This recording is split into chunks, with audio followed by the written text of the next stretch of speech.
L'avant-projet de constitution désormais disponible, il a officiellement été remis hier mardi au président de la transition. Après 3 mois de travail abattu, colonel Assimi Goïta a félicité l'équipe pour sa promptitude et l'ensemble des forces vives pour leur motivation. Après Koulouba, nous irons à Kigali, au Rwanda, où se tient la 145e Assemblée de l'Union interparlementaire. Une session consacrée à l'égalité du genre, la paix et la démocratie. Le Mali prend part aux travaux à travers le président du Conseil national de transition. Merci de votre fidélité. Bonjour, bienvenue. Vous le savez, l'avant-projet de constitution déjà rédigé. Il a été officiellement remis hier au président de la transition, colonel Assimi Goïta, en même temps que le rapport de la commission de rédaction de la nouvelle constitution. Une étape très importante dans le processus de refondation amorcé selon le président de la transition. La suite est réservée au peuple qui se prononcera par référendum. Le point avec Sira Bachili. C'est une réforme de grande envergure pour la nation Mali, une nouvelle constitution, un nouveau contrat social. Et voici la 4e République du Mali sur papier. L'avant-projet de constitution est officiellement remis au président de la transition, le colonel Assimi Goïta. La commission de rédaction installée le 12 juillet 2022 a mis 3 mois pour fournir le document en plus de son rapport. Des séances d'écoute et d'échange avec les partis politiques, les organisations de la société civile, les forces armées et de sécurité, les confessions religieuses pour ne citer que cela. Des séances ont également été organisées au niveau territorial dans 4 régions et le district de Bamako. Les rencontres avec les partis politiques et les organisations de la société civile à Bamako ont rassemblé 355 participants. Les écoutes dans les régions et le district de Bamako ont connu la participation de 641 personnes. La création d'un site web destiné à recueillir les contributions des Maliens de l'intérieur et de l'extérieur. Le site a enregistré plus de 58 000 visiteurs et 1752 contributeurs en ligne. Procédé rappelé pour montrer l'inclusivité recherchée, mais pas de communication à la cérémonie de remise sur le contenu de l'avant-projet de constitution. Question de principe. Le président de la commission précise par ailleurs qu'une constitution énonce les droits fondamentaux, mais ne répond pas à toutes les préoccupations. Elle trace tout de même la voie d'une bonne gouvernance telle souhaitée par le peuple. L'enjeu est important pour le Mali, selon le président de la transition, le colonel Assimi Goïta, qui rappelle la nécessité d'une nouvelle constitution pour le Mali. Conformément aux vœux exprimés par notre peuple au cours des assises nationales de la refondation, l'objectif du processus en cours est de doter notre pays d'une nouvelle constitution, en vue d'avoir des institutions fortes et stables, répondant à nos besoins de gouvernance de l'État. En effet, après de longues années de soubresauts politiques, il nous faut repartir sur de nouvelles bases afin de créer des conditions d'instauration d'une démocratie réellement représentative dans un cadre social apaisé et convivial. J'ai suivi avec beaucoup d'intérêt vos activités et particulièrement la méthode de travail que vous avez adoptée. Le Mali se refonde donc sur de nouvelles bases conformément aux valeurs sociétales pour que politiques et citoyens y trouvent leur compte dans le sens d'une démocratie rénovée. Comme vous pouvez légitimement imaginer, sur l'avant-projet de constitution que vous venez de me remettre à l'instant, repose notre espoir commun d'une démocratie rénovée, ainsi qu'un État mieux organisé et à la hauteur des défis nationaux et internationaux.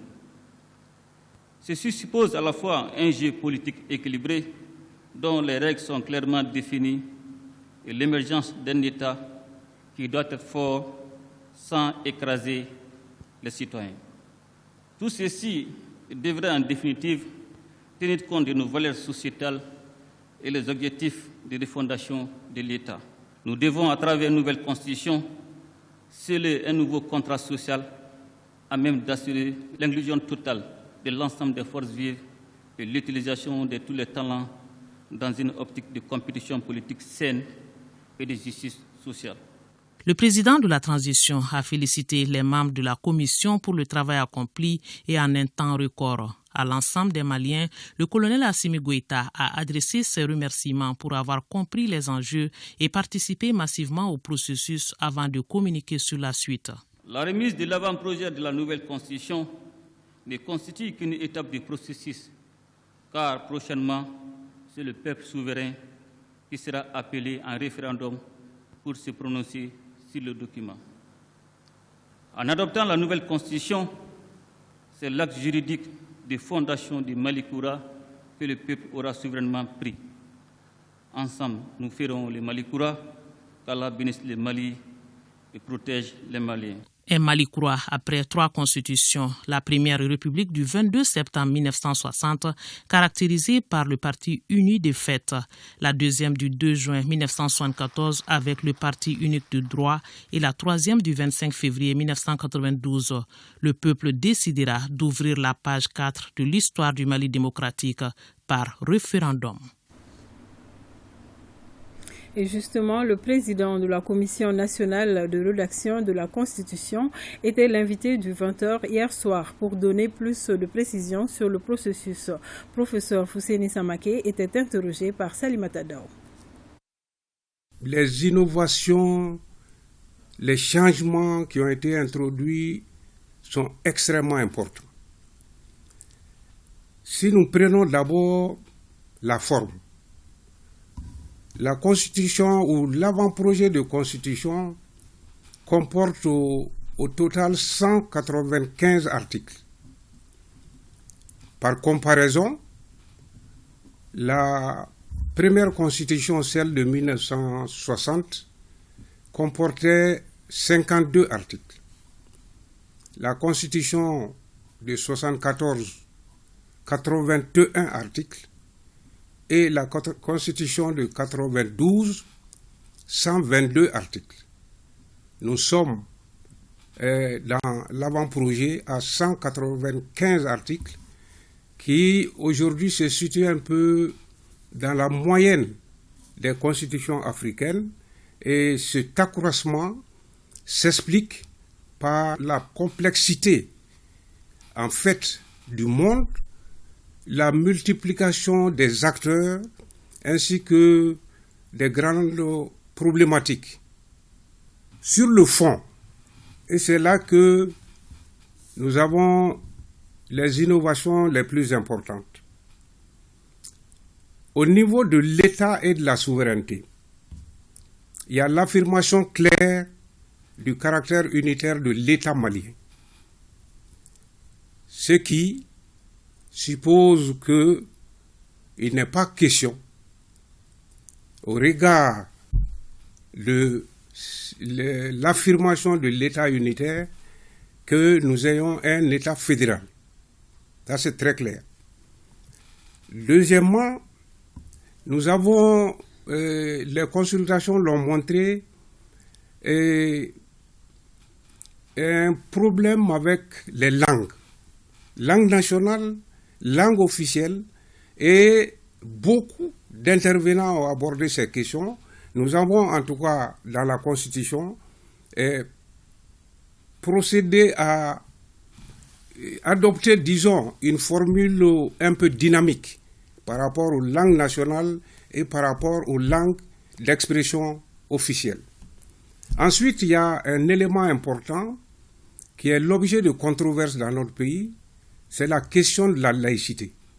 Cela a été évoqué lors de nos rencontres, notamment avec les confessions religieuses, donc qui demandaient qu'on donne dans la Constitution un certain contenu à la laïcité. Parce que c'est mis un État laïque, mais qu'est-ce qu'un État laïque? C'était ça la question qui était posée. Donc dans la nouvelle Constitution, il y a effectivement un développement sur le concept de la République laïque pour clarifier quelque peu cette notion, c'est-à-dire la conception malienne de la laïcité se trouve définie dans la nouvelle constitution, en tout cas projet de constitution. Au niveau des institutions, il y a beaucoup d'innovations. Le président de la République demeure, le gouvernement demeure, mais l'Assemblée est remplacée par le Parlement. On verra plus loin que nous aurons un Parlement à 2 chambres. Ensuite, il y a la Cour suprême, la Cour constitutionnelle et une nouveauté, la Cour des comptes. C'était une exigence de l'Union économique et monétaire depuis des années et cette révision va permettre au Mali de se conformer un peu à ces exigences-là. Et le Conseil économique, social et culturel change un peu de nom avec l'ajout d'environnemental. Conseil économique, social, culturel et environnemental. Donc, disparaissent de la liste des institutions de la République la Haute Cour de justice et le Haut Conseil des collectivités. Disparaissent de la liste des institutions.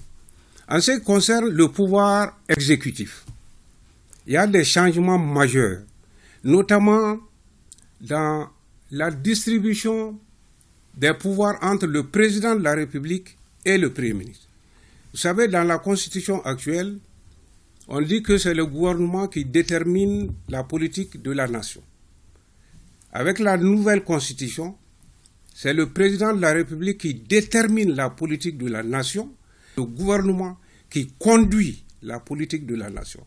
En fait, ce changement intervient pour clarifier un état de fait qui est là depuis toujours, à savoir que, en réalité, la détermination de la politique de la nation depuis que nous avons cette constitution de 92, cette détermination, elle est faite par le président de la République et non par le gouvernement.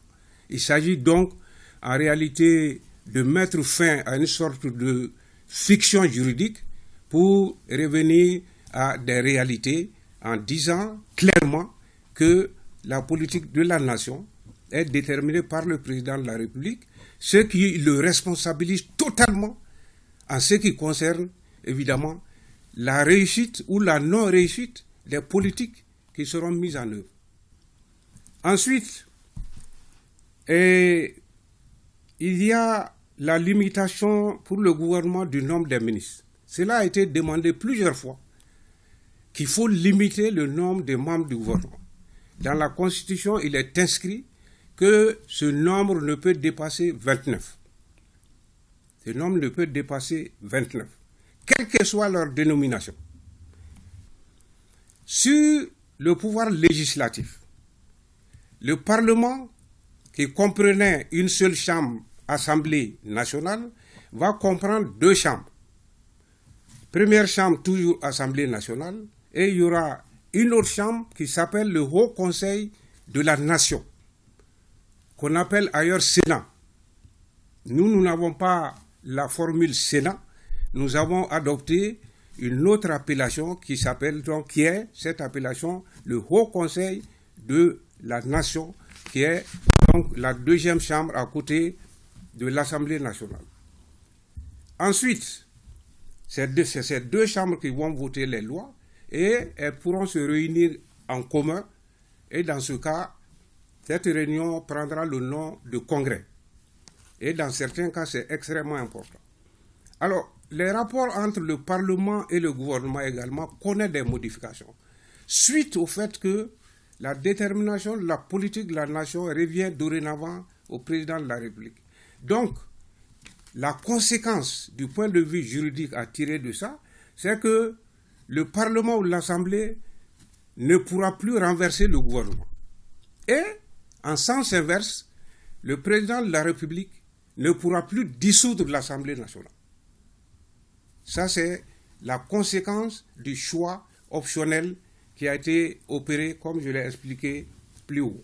Sur le pouvoir judiciaire, il y a une ouverture consistant à dire que, dans notre Constitution, donc dans la Constitution, que les modes alternatifs et traditionnels de règlement de conflits sont autorisés. Vous savez, c'est un problème qui est lancinant, qui est évoqué constamment dans certaines parties de notre pays, que vous avez des litiges entre les personnes, que le moindre litige, il faut aller devant la justice. Et qu'on a des modes traditionnels de règlement des conflits qui ne nécessitent pas qu'on ait recours au juge. Donc on reconnaît ça et on dit une loi va déterminer les modalités d'application de cette justice alternative. Il y a d'autres innovations importantes que les gens aimeraient bien connaître. Par exemple, le Conseil supérieur de la magistrature. La justice est un sujet qui est récurrent, donc la composition va changer. Également, il est prévu que les citoyens pourront saisir maintenant directement le Conseil supérieur de la magistrature. La Cour constitutionnelle aussi, qui a été l'objet de beaucoup de controverses, il y a également des améliorations, des modifications dans les différentes attributions et pouvoirs de la Cour constitutionnelle. Et il est important à ce niveau-là de dire que on a institué des procédures de destitution de certaines hautes autorités dans le pays. On a institué une procédure de destitution du président de la République. C'est-à-dire une procédure qui permet de mettre fin aux fonctions du président de la République. Également, procédure de destitution du président de l'Assemblée et du président du Haut Conseil de la Nation lorsque, effectivement, ces personnalités ne sont plus en mesure de répondre comme il se doit aux nécessités, aux exigences de leurs fonctions. À présent, direction Rwanda, précisément Kigali, où se tient la 145e Assemblée de l'Union interparlementaire. La cérémonie d'ouverture était présidée par le président rwandais Paul Kagame. Pour la délégation malienne conduite par le président du CNT, une opportunité de plus pour souligner les attentes du Mali. Fousseni Tounkara et Djeli Makadjabate sont nos envoyés spéciaux. L'hymne national du Rwanda pour annoncer les couleurs de la 145e Assemblée de l'Union interparlementaire UIP. Plus de 170 parlements ont effectué le déplacement de Kigali. La cérémonie se déroule en présence de l'invité d'honneur, le président rwandais Paul Kagame. Et le ton est donné par la présidente de la Chambre des députés du Rwanda.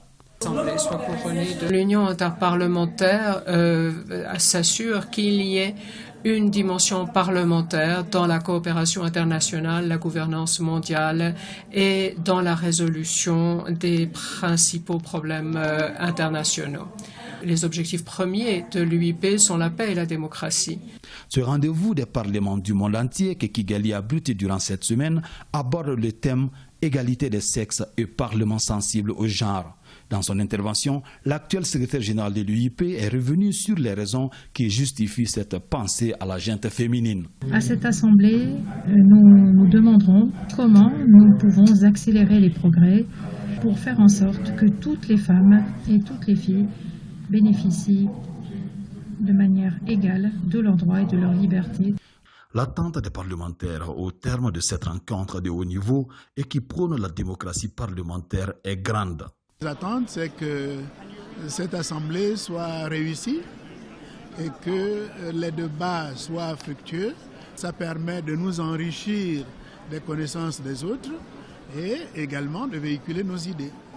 Déjà, c'est des opportunités de rencontre. La preuve, j'ai rencontré le président de transition parlementaire du Mali, celui de la Guinée. Cette union interparlementaire est utile parce qu'elle doit pouvoir accompagner parfois l'exécutif. Parmi les pays participants à cette plus grande instance de rassemblement des parlementaires, le Mali et la Guinée sont dans une situation similaire. L'enjeu est de taille pour ces deux pays frères.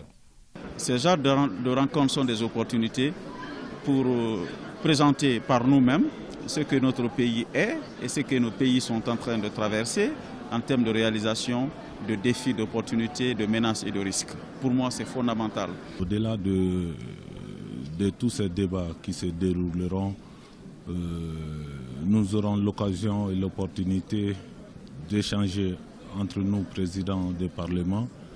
Vous savez bien que l'UIP regroupe presque tous les parlements du monde et l'occasion est bonne vraiment pour discuter d'un sujet mondial, mais aussi échanger autour de certains sujets d'actualité.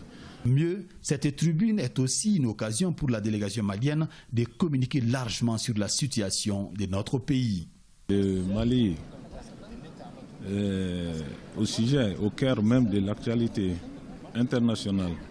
Exactement comme vous l'avez constaté, il y a des sollicitations d'audience à tous les niveaux. Aussi, les autres membres du CNT auront à animer des débats au sein des commissions qui vont aussi leur permettre d'étaler un peu toutes ces perspectives parlementaires au niveau du CNT. C'est ainsi parti pour 5 jours d'intenses travaux qui seront marqués par des réunions ouvertes et d'autres en huis clos. Dans la cité des 333 saints, dans le cadre de la journée internationale de la jeune fille, 2 jeunes filles de Tombouctou ont incarné respectivement les rôles du gouverneur de la région et celui du président de l'autorité intérimaire.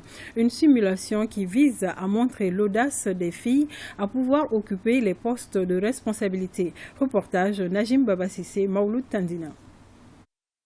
Il est 7h00. La gouverneure de la région de Tombouctou, Nyanya Wangara, descend de son véhicule de service. Direction son bureau. Même scénario avec la présidente de l'autorité intérimaire du conseil régional de Tombouctou, Fatouma Adjawiakoui. Rassurez-vous, Nyanya Wangara et Fatouma Adjawiakoui sont étudiantes qui incarnent ces rôles dans le cadre de la journée internationale de la jeune fille, célébrée chaque 11 octobre. Donc par cette activité, nous voulons inciter l'ensemble de nos partenaires et l'ensemble de nos parties prenantes à s'intéresser davantage à la question des jeunes filles pour qu'elles soient à même d'assurer le leadership. Occuper des hautes fonctions est une grande responsabilité, mais pas impossible. Jouant ce rôle, c'est de me voir assise à la place du gouverneur, dire au monde entier que nous, les jeunes filles, on peut occuper des places, des responsabilités comme les hommes. Certains pensent que la femme, elle est juste une maîtresse de maison. Elle a montré une très bonne impression à l'ensemble des membres du cabinet. Et félicitations à elle et félicitations aussi à tous les partenaires. Conformément à sa politique féministe, Plan International envisage dans le cadre de son plan quinquennal 2022-2027 de toucher 200 millions de filles de par le monde. Bravo aux filles. Festivités du Mauloud, les érudits et imams de Tombouctou ont procédé à une lecture du Saint-Coran et à des prières pour le Mali. Plus de détails avec Idrissa Goulou Sissoko. Très tôt ce matin, les érudits et imams de Tombouctou ont procédé à une lecture du Saint-Coran et de prières pour les femmes et la réussite de la transition dans notre pays. Une initiative des autorités régionales à l'occasion des festivités de la célébration du Mauloud afin que le Tout-Puissant nous gratifie d'une paix durable. Nous sommes très fiers de le faire. Je crois qu'avec l'aide de Dieu et de ce que nous avons fait ce matin, Inch'Allah, Dieu répondra. Nous pensons que c'est là exaucé par le Dieu et vraiment nous demandons au Tout-Puissant d'accepter toutes ces prières, toutes ces bénédictions et d'exaucer tous nos vœux.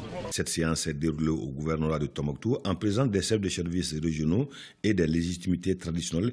Aujourd'hui, nous avons voulu faire ça avec un rapport avec l'imama, un rapport avec le Haut Conseil islamique de Tombouctou pour que la paix puisse revenir dans notre pays, pour que la paix puisse revenir dans notre chère région. Souhaitons que ces prières et bénédictions puissent apporter la paix et guider les pas des femmes pour la libération totale du territoire des mains des forces obscurantistes. Insalubrité à Bamako. Le mouvement Ambiko vient de débarrasser le dépôt d'ordures du marché de Dabanani. Un mouvement de bienfaisance qui répond ainsi aux sollicitations des populations. Mohamed Namakeita et Moussa Togo étaient présents pendant cette opération de nettoyage. Suivons. Après avoir échappé à la grande opération de nettoyage de Bamako, dénommée Hivernage Tour du mouvement Ambiko, le tas d'ordures du marché à condiment au niveau de l'échangeur de Dabanani n'aura pas survécu à la nuit du Mauloud.